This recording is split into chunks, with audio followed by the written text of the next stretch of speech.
Excel ISPMT function.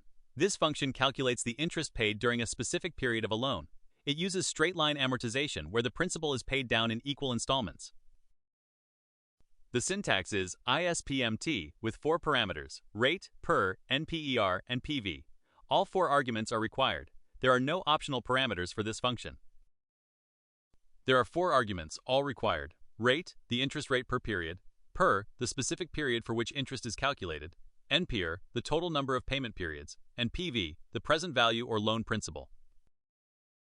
Here's an example. We have a $100,000 loan at 10% annual interest for 3 years. To find the interest paid in the first month, we use ISPMT with the rate divided by 12, period 1, years times 12, and the loan amount.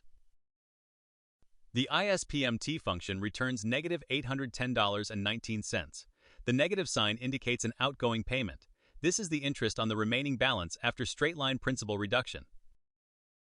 Watch out for common errors. A value error occurs when any argument supplied is non-numeric. Make sure all inputs are valid numbers. Key points to remember. ISPMT uses straight-line amortization where equal portions of principal are repaid each period. It differs from IPMT, which uses standard amortization. This function is maintained for compatibility with older spreadsheet programs.